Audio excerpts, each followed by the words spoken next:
Hey up, it's Steve from the old Yorkshire Geek, and welcome to the next in my series, my top 5 favourite films from every year I've been alive. Don't that title just roll off the tongue? I'll think of something else, I don't know, but it's that anyway. My top 5 films of every year I've been alive, or since I've been born. Whatever, we started in 1967, we're up to 1973, as you can see there, with lovely 1973 wallpaper. I'm sure we all remember that, if you're of a certain age.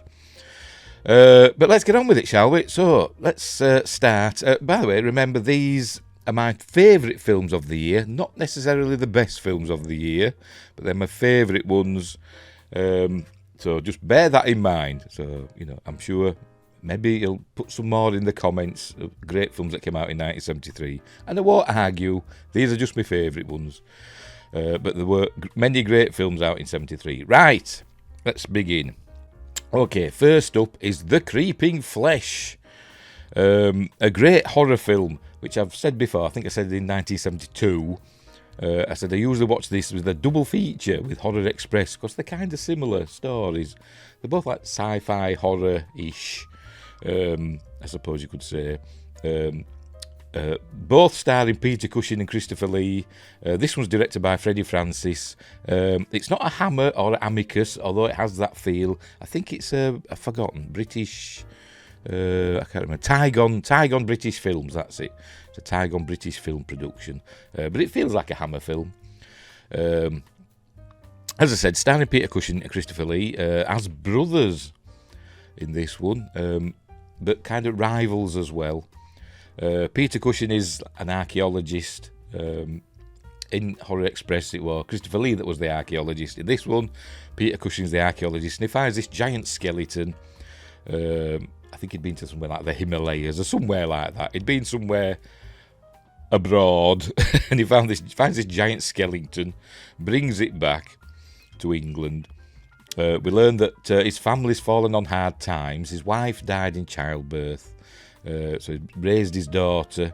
You can't say he raised his daughter alone, because he had millions of servants, but all of them have gone now, apart from one or two, because they've been running out of money. His daughter's all grown up, and his wife were a bit of a floozy. She was like a dancer, like Folies Bergère style thing. It's set in the late 19th century, early 20th century. Horses and carriages, that's what, that's the time period we're set in. It's very Victorian. Anyway, this skeleton he finds, it comes with a warning from the locals about it being their rain god, and you've never to get it wet. And he does. He spills some water on it, on its finger, and its finger starts growing flesh back on it. Hence the title, The Creeping Flesh. So there we go. And then, horror ensues, and we learn that the blood of this creature has pure evil in it, and it if you get it in your blood, it will take you over and make you pure evil. And unfortunately, this happens to somebody in the film, and it's all very sad, and it's got a twist ending, which you can see coming a mile away. But it's a lot of fun. Both Christopher Lee and Peter Cushing are great in it, and as is the young lady who plays his daughter, Lorna Helbron. It's a lot of fun. It's a great horror film from the early 70s. So give it a whirl. So there we go. So that's The Creeping Flesh.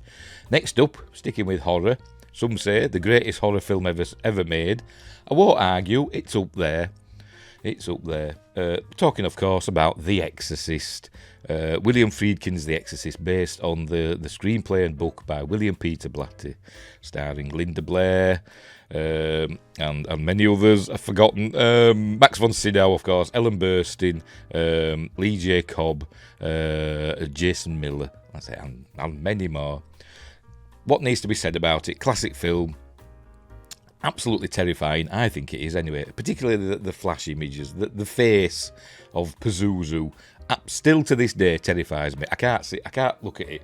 It absolutely, every time I see it, it makes my heart skip a beat. It's that scary, it like fills me with dread. It's awful. Even to this day it does. And some people, they put it in their bloody Facebook profile images and stuff like that. And they think, don't do it, you're scaring me to death. But anyway, it's like I say, it's a horror film set in, contemporary times, about a young girl who just happens to be in the wrong place at the wrong time. Linda Blair, Regan McNeil. She uses. It's suggested that she's used a Ouija board, and that's opened up, a doorway where a demon has come in and possessed her. That's the suggestion. The demon Pazuzu. I don't think it's named in this. It's named in Exorcist 2. The less said about that, the better. But I don't think either of the sequels. I haven't seen the latest one. Neither of them hold a candle to the first one. People rave about Exorcist 3. I'm not a big fan of Exorcist 3. I'm sorry. I'm not a big fan of William Peter Blatty. Full stop. There's something about the man. But anyway. But The Exorcist is astonishingly good. We all know it. She gets possessed. She injures herself. She doesn't change into a demon. People think she's changed into a demon. They did that with Exorcist. I forgot the one that was based on Dominion. The one that made two versions of the film. Exorcist. Is it The Beginning or something? I've forgotten what they call it. The Rennie Harlin one. Where they made her up basically to look just like Regan McNeil, as though that's the face of the demon, but it's not. She's injured herself with scratching, and that's why she looks all manky and stuff, doesn't she? Manky. That's a Yorkshire word. But anyway, it's amazing. Pea soup flying everywhere. It's great stuff. So there we go. That's The Exorcist. I think we've all seen it, haven't we? Next up, we're going sci-fi and Michael Crichton. Westworld. The original futuristic theme park gone wrong before Jurassic Park, which was also written by Michael Crichton.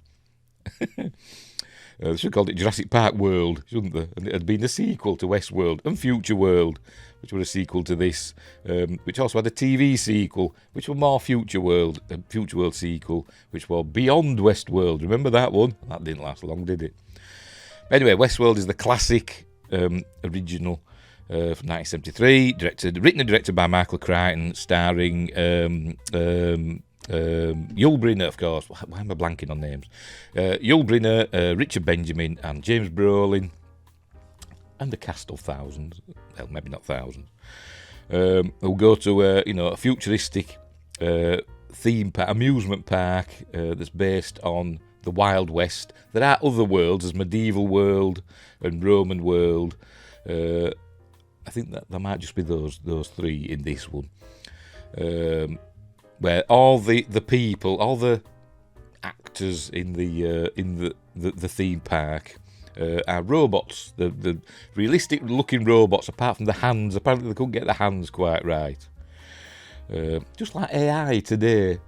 See, Michael Crichton was a genius. He predicted the future. Anyway, so they go and live out all the fantasies, and they can shoot people, but they're not really shooting people. They're shooting robots. And Yul Brynner plays the gunslinger. There's obviously a baddie, he's all in black, and is there to basically get shot over and over again. He provokes you in a saloon, so you have a shootout with him and kill him, and feel good that you're not actually killing a person. It's like a video game brought to life, before video games were a thing. But obviously it all goes wrong, and there's some sort of malfunction. And the robots go wild and start killing the guests and all that. And Richard Benjamin ends up having to go mano a mano against Yul Brynner. Because, spoilers, James Brolin gets shot and he's like by Yul Brynner. And the gunslinger. And he's like, I'm shot. And then Richard Benjamin has to run away and escape as the gunslinger's hunting him down. And it's great stuff. With cool effects for the time. Effects that we've seen, afterwards in stuff like $6 Million Man and other humanoid robot TV series and movies. But it's great stuff. Well worth a watch. It's a lot of fun. Right. So, what's next? Next up, sticking with sci-fi. It's the genre I love. Horror and sci-fi are my two favourite genres. Next up is Battle for the Planet of the Apes, the last of the classic Apes movies. Directed by J. Lee Thompson, starring Roddy McDowall, Claude Akins, Natalie Trundy again, He's been in every one since the second. Since Beneath the Planet of the Apes and Natalie Trundy. Playing people and apes. And Lou Ayres, Paul Williams, and John Huston in like a cameo as an ape with terrible makeup, but it's like a narrator. But it's set after the events of sometime, don't know how long, sometime after the events of Conquest of the Planet of the Apes, where some sort of nuclear wars happened and humanity's been decimated, and now they're living in little pockets with the apes who are essentially the rulers now. But there are mutant humans living in the what's left of the cities, and it's all about that. It's all about that. And I think the gorillas. Claude Akins plays. I can't remember his name. General Aldo. General Aldo. Who he wants to subjugate all the humans, and he wants to destroy all the mutant humans who he sees as a threat. But anyway, it boils down to ape shall not kill ape. That's what it boils down to. And of course, ape kills ape at one point. So it all goes to poo. But then the mutant humans attack, and then we get the battle for the Planet of the Apes. And then at some point after, the humans regress, don't they? And we get what's going to happen in Planet of the Apes. But it's not the best of the Apes films. It's probably the least of the Apes films, to be completely honest. It didn't have a big budget. What was the budget? $1.7 million. Not a lot. But it did okay at the box office. It easily made its money back. And but after this came the TV series Planet of the Apes, which wasn't bad. And the cartoon as well. There were a short-lived cartoon, wasn't there? Which I can't remember the title of. Is it Return to the Planet of the Apes or something like that? I can't remember. I could be wrong. I've seen it. But they're in that one, the apes are more technologically sophisticated, the flying planes and stuff like that. That were a lot of fun. But anyway, this was the last of the apes movies. And, it's okay. But it's, it goes out on a bit of a down. On a bit of a low point. But never mind. It's still fun. And I still love it, which is why it's in my top 5 favourite films of this year. So there we go. Right, so finally, obviously you've been waiting for this one. Everybody's shouting at me saying, what about James Bond? Yes, James Bond's here in Live and Let Die, the film that gave us Roger Moore as James Bond 007, directed by Guy Hamilton, obviously starring Roger Moore, written by Tom Mankiewicz, starring obviously Roger Moore, Yaphet Kotto, Jane Seymour. It's a lot of fun. It's of its time. It was made at the height of the blaxploitation films such as Shaft and stuff like that. So it's it's about drugs and all that, and Mr. Big and all this stuff. It's a lot of fun. It's where it gets closest in the classic Bond films to proper swearing. They get close to it. They get close to it in this. But and it's got a great title theme by Paul McCartney and Wings, Live and Let Die. It's great stuff, and it's got the classic boat chase. We first see Sheriff Pepper, Sheriff J.W. Pepper. What are you, some kind of doomsday machine, boy? Great character. Oh, they brought back again in Man with the Golden Gun. It's a huge amount of fun. It is a huge amount of fun. So there we go. Some might say it's racist, but in today's eyes, yes, I can see that. But it was of its time, and it's still a huge amount of fun, and it's not deliberately racist, in my opinion. People get too upset too easily these days, don't they? So anyway, that's it. Live and Let Die. A great James Bond film. Not the best. And one that gets closest to like supernatural things going on with Baron Samedi, played by Geoffrey Lewis. Is that right? That right? Geoffrey Lewis. I'm going to have to check. The late Geoffrey Lewis. I'm probably getting it wrong. Geoffrey Holder. Where did they get Geoffrey Lewis from? Geoffrey Lewis is the Every Which Way But Loose actor, Salem's Lot. That's Geoffrey Lewis, isn't it? Geoffrey Holder as Baron Samedi. Is he a supernatural being? He seems to be. It seems to be. The ending is left, ambiguous. Anyway, so there we go. Give it a whirl. If you haven't seen Live and Let Die, where have you been for the last 50 years? 51 years. Blimey, showing me age. Right, so we'll leave it there. So we'll go through the list one more time. First up was The Creeping Flesh. Then we had The Exorcist. That was followed by Westworld. And then we had Battle for the Planet of the Apes. And finally, Live and Let Die. They're not in any order. It's just a list. It's not a countdown or anything like that. It's just my 5 favourite films of 1973. So we'll leave it there. So, thanks for watching.